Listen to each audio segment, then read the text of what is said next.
Aujourd'hui, on vous parle compte en banque et dollars. Tous les propriétaires des franchises NBA sont immensément riches, vous le savez. Mais d'où vient tout cet argent? La question est bonne, non? Pour y répondre, on vous propose l'histoire de tous ces hommes et toutes ces femmes qui détiennent les 15 équipes de la conférence Est. On abordera les franchises par ordre alphabétique des villes qui les hébergent. Du coup, on commence avec les Hawks et merci à Maximilien, en stage à la rédaction, pour toutes les recherches réalisées pour cette vidéo. Anthony Ressler a acquis les Atlanta Hawks en juin 2016 pour un montant compris entre 730 et 850 millions de dollars. La fortune de Ressler, évaluée à 4,3 milliards, vient majoritairement de deux entreprises. Apollo Management, retenez ce nom, on en reparlera plus tard pour une autre franchise, ainsi qu'Ares Management. En 2005, il avait déjà tenté d'acheter une franchise, mais en MLB, les Milwaukee Brewers, dont il possède aujourd'hui tout de même une minorité de parts. Ares Management, sa seconde entreprise après Apollo, est une boîte de gestion d'investissement dans le domaine du crédit et de l'immobilier, employant plus de 900 personnes. L'entreprise a déclaré en 2020 gérer 149 milliards d'actifs, une somme absolument colossale. Préparez-vous d'ailleurs, toutes les sommes évoquées dans cette vidéo seront de toute façon colossales. Sachez que Grant Hill, rookie de l'année lors de la saison 1994-1995, fait aussi partie du groupe ayant racheté les Hawks avec Ressler. Il en est copropriétaire aujourd'hui après avoir été simple associé par le passé. Allez, partons du côté des Celtics désormais. La Boston Basketball Partners est un groupe d'investissement créé en 2002 au moment du rachat des Celtics pour 360 millions de dollars. L'organisation s'appuie essentiellement sur 6 investisseurs, Vic Grousbeck, le fondateur de la holding, mais aussi son père, ainsi que les hommes d'affaires Steve Pagliuca, John Svensson, William Egan et Robert Epstein, représentant un groupe d'actionnaires portant le nom de The Abbey. 3 autres investisseurs rejoindront ce consortium l'année suivante, Paul Edgerley, Glenn Hutchins et James Pallotta, bien connu des fans de football puisqu'il est le président de l'AS Roma. Grousbeck est le porte-parole du groupe, ainsi que le président délégué, faisant de lui la personne la plus importante de la franchise, souvent sur le devant de la scène. Il a fait fortune en étant un partenaire majeur d'un groupe d'investissement et en rachetant des entreprises en difficulté avant de les remettre sur pied. Sa fortune est estimée à 400 millions de dollars. Il a aussi fondé le Causeway Media Partners, une société de capital investissement qui gère plus de 340 millions de dollars d'actifs. Elle se concentre sur les investissements dans les domaines du sport et de la technologie, en plus d'avoir investi 21 millions de dollars dans le championnat de Formula E à son lancement en 2014. Une grosse boîte donc. Toujours dans la division Atlantique, passons aux Nets. Joseph Tsai est le propriétaire de la franchise depuis 2017, d'abord à 49% puis à 51%, faisant de lui l'actionnaire majoritaire et donc le décideur. Les 11 milliards de dollars en provenance de la société Alibaba, présent sur son compte de la Société Générale, font de lui la 189e personne la plus riche du monde. Au cas où vous ne le sauriez pas, Alibaba c'est une immense plateforme de commerce en ligne, l'Amazon version asiatique pour faire simple. Tsai est le co-créateur de cette plateforme dont il est aussi le second plus gros actionnaire. Le pic de sa fortune est allé jusqu'à atteindre les 13 milliards de dollars, c'est énorme. Pour revenir au Brooklyn Nets, comme on l'a dit en 2017, Tsai achète 49% de la franchise à Mikhail Prokhorov pour 2,3 milliards avec l'option de devenir actionnaire majoritaire dans les années à venir. Cette option sera levée 2 ans plus tard et Tsai, contre un nouveau milliard destiné à Prokhorov, possédera 51% des parts de la franchise ainsi que le Barclays Center, la salle ultra moderne de l'équipe. Voilà des moves rondement bien menés pour Joseph Tsai. Autour du proprio de Charlotte maintenant, a-t-on vraiment besoin de vous le présenter? Les Hornets sont à la main de Michael Jordan, propriétaire majoritaire depuis 2010, après être entré dans le capital en 2005. Pour en arriver là, son Altesse a effectué une transaction à hauteur de 180 millions de dollars pour contrôler 97% des frelons, appelés Bobcats à l'époque. En 2019, il a revendu des parts à 2 investisseurs afin de réinjecter du cash sur la base d'une valorisation à 1,5 milliard de dollars. La fortune de Jordan, elle, est évaluée à 1,5 milliard également. Durant toute sa carrière, MJ a gagné 90 millions de dollars de salaire, et cela paraît peu, mais il faut ajouter à ça 1,8 milliard hors taxe grâce à ses partenariats ou sponsors avec Nike, Gatorade ou Heinz. Nous avions fait une vidéo à ce propos il y a 6 mois afin d'ouvrir cette chaîne YouTube. Pour la petite anecdote, sachez que Stephen Curry va plus gagner en salaire cette saison et la saison prochaine aux Warriors que Jordan sur l'ensemble de sa carrière chez les Bulls ou à Washington. Les temps changent. Allons maintenant là où le vent souffle, dans l'Illinois.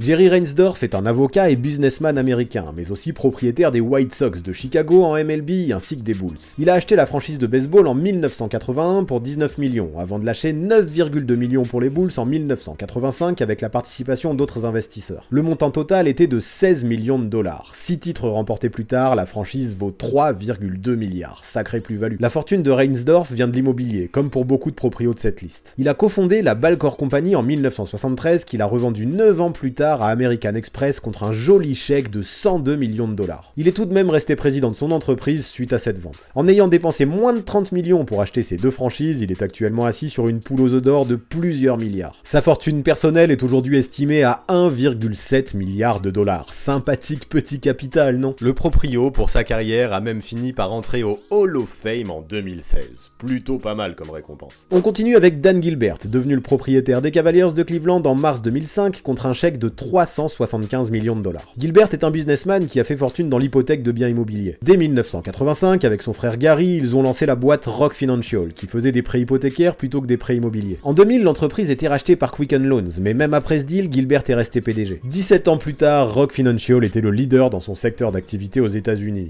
Belle évolution là encore. En parallèle, Quicken Loans est rentrée en bourse en 2019 alors qu'elle avançait l'équivalent de 146 milliards de prêts hypothécaires. Aujourd'hui, l'entreprise pèse réellement et est estimée à 36 milliards de dollars. Pour compléter, ajoutons que Gilbert est aussi le cofondateur de la plateforme de resale de sneakers StockX, valant 1,1 milliard aujourd'hui. En plus des Cavaliers, il possède les Monsters de Cleveland dans American Hockey League et le Canton Charge en G-League. Avec l'entrée en bourse de ces entreprises, la fortune de Gilbert a littéralement explosé, passant de 7 à 35 milliards avant un nouveau pic à 60 milliards début avril, faisant de lui la 16e personne la plus riche du monde à ce moment. Rien à dire, ça laisse pantois. Partons maintenant du côté de Motor City dans le Michigan. En 2011, les Pistons de Detroit, propriété de la famille Davidson, sont rachetés par le milliardaire Tom Gores contre 325 millions de dollars. Ce deal comprenait aussi l'acquisition du Palace d'Auburn Hills, l'ancienne salle des Pistons. Tom Gores pèse environ 6 milliards de dollars et est le fondateur de Platinum Equity, fondé en 1995. Cette entreprise est basée sur le rachat par emprunt de sociétés américaines. Son plus beau move eut lieu en 2009 quand elle rachète le San Diego Union Tribune pour 30 millions de dollars avant de le revendre 110 millions 2 ans plus tard. En 2010, elle était classée plus grande société privée de Los Angeles. Platinum Equity possède aujourd'hui 23 milliards de dollars d'actifs pour un revenu annuel de 12,5 milliards. En 2015, Gores a racheté personnellement les parts que possédait sa propre entreprise Platinum Equity dans les Pistons. Depuis ce jour, il est propriétaire à 100% de la franchise de la Motor City. Oui, le mec a les pleins pouvoirs. En février 2021, les Pistons s'étaient évalués à 1,45 milliard de dollars, soit un gain de 775 millions depuis l'acquisition de Gores en 2011. Encore un qui a fait un joli coup. Allez, partons du côté de l'Indiana où n'ont pas lieu que des courses automobiles. Si, on vous l'assure, il y a même beaucoup d'argent, 3,2 milliards pour être précis. C'est la fortune en dollars du proprio des Pacers, Herbert Simon. Ce dernier aime bien le basket, visiblement, puisqu'il détient aussi la franchise WNBA d'Indiana, le Fever. C'est en 1983 qu'il rachète les Pacers de Sam Nassi et Frank Mariani pour 10,5 millions de dollars avec son frère Melvin, décédé en 2009. 23 ans plus tôt, toujours avec son frère, il avait fondé l'une des premières sociétés d'investissement immobilier de l'histoire, le Simon Property Group. Aujourd'hui, cette compagnie détient plus de 240 propriétés, notamment d'immenses centres commerciaux valant plus de 34 milliards de dollars en tout. Il totalise un chiffre d'affaires de 4,3 milliards annuels. Au final, les 10 millions et demi qu'il a dépensés pour les Pacers en 1983 ne représentent qu'une minuscule goutte d'eau dans l'océan de dollars que possède Herbert Simon. Partons maintenant du côté de Miami Beach, en Floride, où le proprio du hit se nomme Mickey Harrison. À 71 ans, il est le président du Carnival Corp, la plus grosse société de croisière touristique au monde, et possède une fortune de 7 milliards de dollars. Le pic de son compte en banque a même atteint les 10 milliards en 2018. L'entreprise d'Harrison, Carnival, a un chiffre d'affaires de plus de 20 milliards de dollars, employant 85 000 personnes sur l'ensemble de ses paquebots. Son père, Ted Harrison, était l'un des propriétaires originels du hit, ainsi que l'une des personnes les plus riches de Floride. Il avait aidé à la mise en place de la franchise en 1988 en tant que team d'expansion. Mickey a donc hérité de cet empire avant de le faire grossir encore et encore. Petite info pour finir, devenir actionnaire ultra majoritaire du hit lui avait coûté 33 millions de dollars en 1995.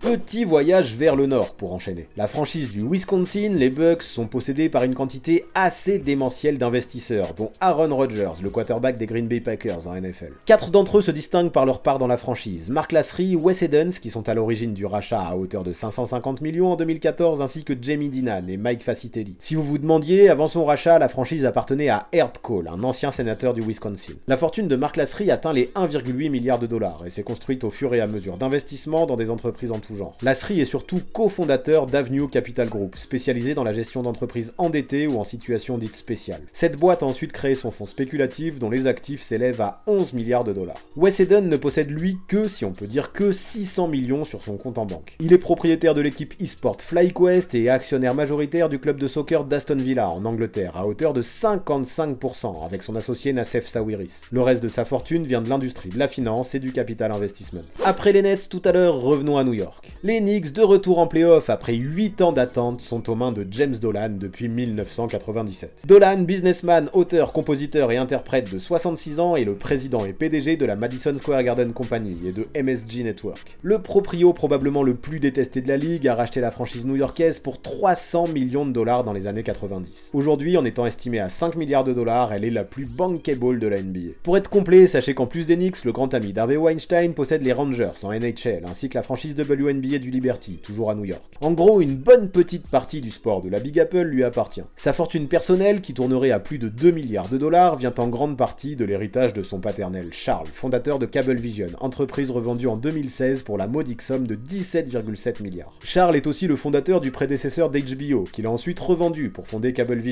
qui compte aujourd'hui plus de 3 millions d'utilisateurs. La fortune de la famille était évaluée à 5,5 milliards en 2015, ce qui faisait d'elle la 54e famille la plus riche du globe.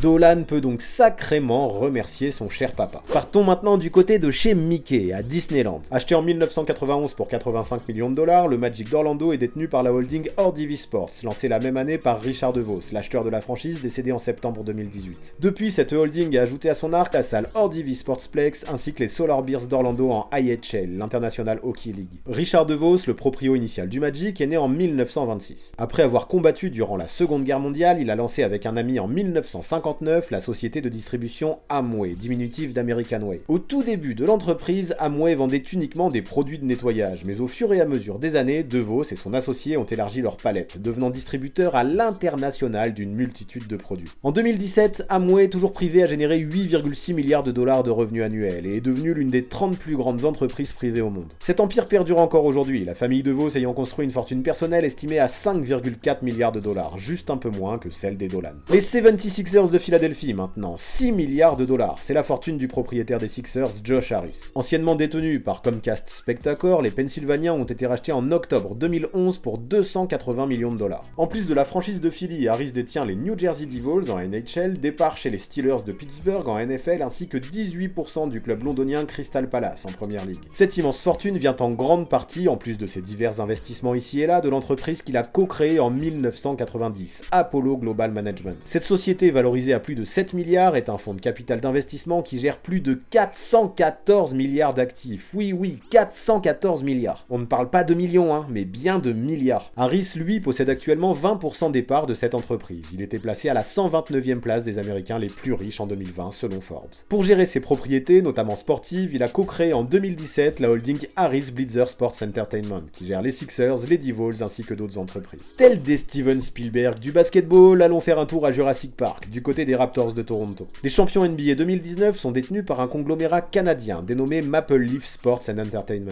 Pour faire plus simple, on va les appeler MLSI. En plus des Raptors, MLSI donc détient la franchise de NHL des Maple Leafs de Toronto, le Toronto FC en MLS, les Argonauts dans le championnat de football canadien et les Marlins en hockey sur glace. Elle possède aussi plusieurs chaînes télé comme NBA TV Canada, Gold TV ou Leafs TV, ainsi que la salle des Raptors, l'Air Canada Center, ancien nom de la Scotiabank Arena. En 1998, ce conglomérat rachète les Raptors alors qu'il était déjà propriétaire du Maple Leafs Garden et des Toronto Maple Leafs depuis 1927. Le groupe est détenu par les deux multinationales de télécommunications au Canada, Rogers et Bell. Chacun possède 37,5% des parts. Les 25% restants appartiennent à l'homme d'affaires canadien Larry Tannenbaum, coprésident de la Coupe du Monde de football 2026 qui aura lieu aux États-Unis, au Mexique et au Canada. L'ensemble des actifs du MLSI est évalué à approximativement 10 milliards entre les franchises de basket, de football, de hockey ou bien de baseball. La compagnie, elle, présente un bilan positif de 223 millions de dollars sur la saison 2019-2020. Autant dire que le sport au Canada, c'est quelque chose de plutôt rentable. Dernière franchise pour aujourd'hui, celle de la capitale, Washington. Theodore Leonsis, avec sa fortune d'1,4 milliard de dollars, est propriétaire majoritaire des Washington Wizards depuis juin 2010. Il les a achetés pour plus de 550 millions de dollars sous la houlette de la société Monumental Sports and Entertainment, qui gère d'autres franchises à Washington, comme les Capitals en NHL, les Mystics en WNBA ainsi que le Verizon Center.